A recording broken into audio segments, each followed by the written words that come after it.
reading from the Holy Gospel according to Matthew. Jesus said to his disciples, "When the Son of Man comes in his glory, and all the angels with him, he will sit upon his glorious throne, and all the nations will be assembled before him. And he will separate them one from another, as a shepherd separates the sheep from the goats. He will place the sheep on his right and the goats on his left. Then the king will say to those on his right, 'Come, you who are blessed by my Father. Inherit the kingdom prepared for you from the foundation of the world. For I was hungry, and you gave me food. I was thirsty, and you gave me drink. A stranger, and you welcomed me. Naked, and you clothed me. Ill, and you cared for me. In prison, and you visited me.' Then the righteous will answer him and say, 'Lord, when did we see you hungry and feed you, or thirsty and give you drink? When did we see you a stranger and welcome you, or naked and clothe you? When did we see you ill or in prison and visit you?' And the king will say to them in reply, 'Amen, I say to you, whatever you did for one of the least of mine, you did for me.'" The Gospel of the Lord. Praise to you, Lord Jesus. Good morning. Well, today we celebrate the feast of Christ, our King. In our Gospel, when the Son of Man comes in his glory with all the angels, and all the nations will assemble before him. Can we imagine such a picture? Jesus Christ, our King, the King of all the nations, the King of the world, the King of the entire universe. And we are going to be part of that picture. We are going to be there.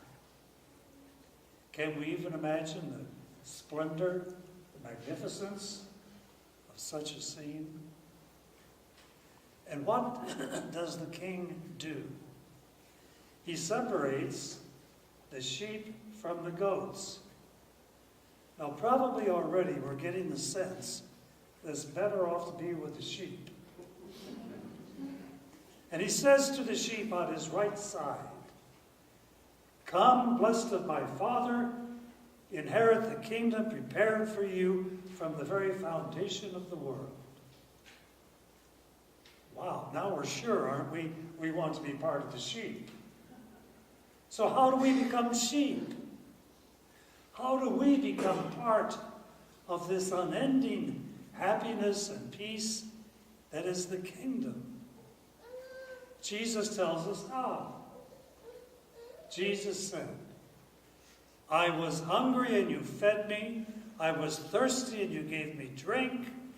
A stranger and you welcomed me. I was naked and you clothed me.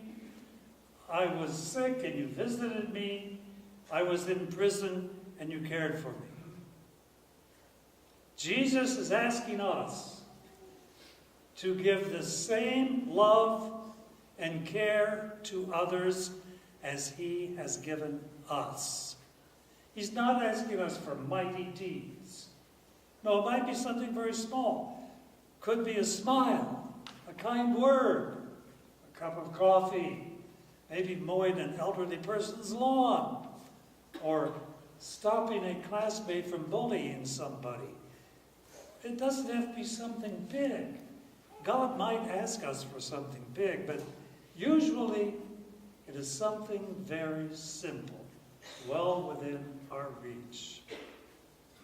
I want to tell you the story about a young boy whose name is Nick. He was severely handicapped and blind. He could do hardly anything. But he had a gift. He had a sense of when sadness came into the classroom. So, very quickly when he sensed that, he started to giggle. And then he chuckled. And before long, the whole classroom was laughing. And after a great big laugh, they all went back to work in a much better mood. Because Nick had used his gift. He had reached out to those in need. Jesus said in the gospel, whatever, as little as it might be, whatever you do for one of my least ones, you do it for me. That's how he sees it. Wow. That's an invitation for us to keep our hearts wide open to loving service wherever we find it. That's how we become sheep. That's how we become part of that kingdom.